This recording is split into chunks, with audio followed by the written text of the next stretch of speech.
अस्सलाम वालेकुम फ्रेंड्स, क्या हाल है। मैं हूं आपके साथ अदनान और आज मैं आपके लिए बहुत ही ज़बरदस्त सी ट्रिक लेके आया हूं। जैसा कि रमज़ान का महीना ख़त्म होने जा रहा है और रमज़ान के महीने में हम सब ने पकौड़े, समोसे, तली हुई चीज़ें बहुत ज़्यादा खाई हैं और इसी दौरान हमारे पास कुछ ऑयल बच जाता है जो कि बिल्कुल ब्लैक ब्लैक सा हो जाता है और उसमें चिपचिपाहट बहुत ज़्यादा बढ़ जाती है। तो उसे आज साफ़ करने का तरीका आपको बताएंगे। बिल्कुल ऐसे साफ़ हो जाएगा, ये देखिए बहुत ही ग्रीसी सा हो जाता है, गाढ़ा हो जाता है। और सबसे इम्पोर्टेंट है, आप अगर इसको छान भी लें तो इसमें से जो चीज़ों की स्मेल है वो नहीं ख़त्म होती।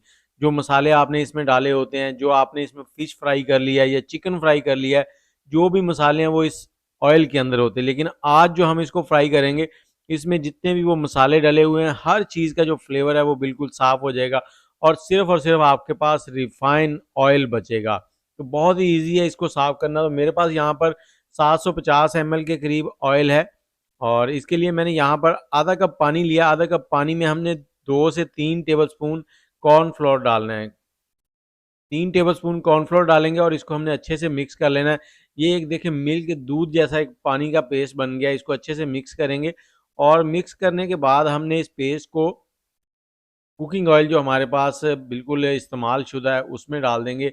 इस इस्तेमाल शुदा कुकिंग ऑयल को अगर आप किसी सालन में या कहीं भी इस्तेमाल करेंगे तो वो बिल्कुल उसी चीज़ के फ्लेवर आएँगे जो हमने इसमें पहले फ्राई किए हुए हैं।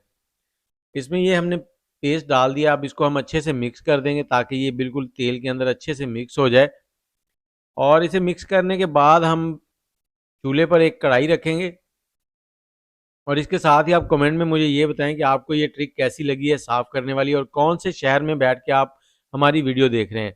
इस कढ़ाई के नीचे हमने मीडियम हीट पे मीडियम आँच चला देनी है और ये सारा ऑयल इसके अंदर डाल देना और यहाँ पर हमने इसको चम्मच की मदद से हलाते चलाते रहना है। 8 से 10 मिनट लगेंगे, तो ये जो है ये पकता जाएगा और जैसे ही ये पकता जाएगा जो ऑयल है उसमें पानी भी नहीं बचेगा और जो निशास्ता हमने डाला है कॉर्नफ्लोर वो भी बिल्कुल नहीं उसमें बचेगा। जैसे-जैसे ये पकना शुरू होगा तो इसकी शक्ल थोड़ी-सी चेंज होने लग जाएगी, इसमें थोड़ी-थोड़ी फुटकियाँ सी बनने लगेंगी, जो कि अपने अंदर सारा इसका जो कचरा है उसको अपने अंदर अब्ज़ॉर्ब कर लेंगी और इसकी जो स्मेल वगैरह है वो सब चीज़ें इस ऑयल के अंदर से निकल जाएँगी। ये देखें 10 मिनट हो गए हैं, यहाँ पर 2 से 3 मिनट इसको और पकाएँगे। आग का फ्लेम मीडियम है, आपने ज़्यादा तेज़ आँच नहीं करनी। चाहे जितना भी ऑयल आपके घर में हो, आप बिल्कुल बिला झिझक इसे किसी भी सालन में आप डाल सकते हैं। ये देखिए बिल्कुल प्योर व्हाइट सा ऑयल हो गया है। तो यहाँ पे चूल्हे को बंद कर देंगे, इसको थोड़ा-सा नॉर्मल होने देंगे, उसके बाद हमने इसको किसी छन्नी की मदद से छान लेना है। ये हमारे पास घरों में अमूमन आटा छानने वाली छन्नी होती है, तो उसका इस्तेमाल आप कर सकते हैं बहुत ही ईज़िली। यहाँ पर देखें जो ऊपर निशास्ता या कॉर्नफ्लोर जिसे कह लें कि वो बचता जा रहा है, उसमें कितनी मैल है, वो बिल्कुल वाइट होता है अगर आप नॉर्मल रूटीन में उसे आप पकाएँ इस तरह, लेकिन यहाँ पर वो बिल्कुल रंगत चेंज कर चुका है। तो जितनी भी ऑयल की गंदगी थी वो सारी इस कॉर्नफ्लोर के अंदर आ चुकी है। यही नहीं, यहाँ पे जो ऑयल है उसकी जो स्मेल और उसके अंदर जो भी चीज़ आपको एक्स्ट्रा मतलब नई शामिल हो गई थी वो सारी चीज़ें इसमें से निकल जाती हैं। यहाँ पर थोड़ा-सा इसको हिलाएँगे, हल्का-फुल्का जो इसमें ऑयल है वो सारा निकल जाए, ताकि आपने ऊपर से इसको प्रेस नहीं करना, प्रेस करेंगे तो ये छन्नी से नीचे निकल जाएगा।